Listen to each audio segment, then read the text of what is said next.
Menteri katna ka koi ka khia Jong ka jilla Meghalaya ujim Sangma ulong ba ka jingtun bana scheme Jong ka nongyalam Jong ka seng ka All India Trinamool Congress kadai tang na kadaw ba ka election kalajan bar kum kini ki jingkular kadai ban supin be ya ki nong thap vote namar ba ka election kalajan henai ka ka ba ka sarkar MDA ka le bat wanra kata ka long ka badan kam bat manu ru kila ban kular ban ai ya ka wat yo banai ru shu ulabo jingkali ba hatu ka TMC hapo ka jilla la Jong kalala ban Pynurlong ya ki kular ki jongki larakim patla ngatrai ki pai ba ka jilla Meghalaya ki badan ka jinang jing star ka babyang ki sngo thu ba yo I ha ba kim la ban Pynurlong ya ki kular ha Bengal Kumno ki la ban Pynurlong Hangne. At the end of the day, it's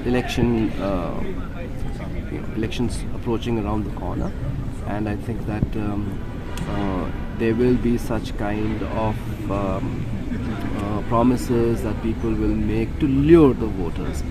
But here I think that what needs to be seen is the kind of deliverance of promises which the MDA-led the MDA government has delivered, and that is what is more important, because even anybody can go and make tall claims or tall promises and promise anyone the moon, but then at the end of the day, has TMC in their own state delivered on their promises?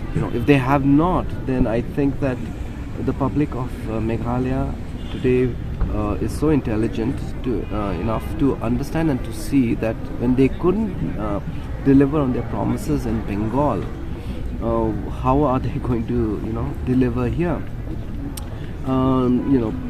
But at the same time, the public of Meghalaya knows that whatever promises our Honorable Chief Minister has made, he has delivered them, and well, it may not be 100%, but to a very, very large extent, our MDA government has delivered on whatever we have promised. So I think that's what's more important than making tall claims and giving out promises and promising freebies to the people. I think that's very wrong. Secondly, I think that well, the intentions may be good, but then it would be nice on their part to elaborate further. I mean, 1,000 rupees to women. Okay, if that's the case, then why not to the youth? Why they left out the youth? To bring up entrepreneurship for the youth. Why have they left out farmers? To help farmers.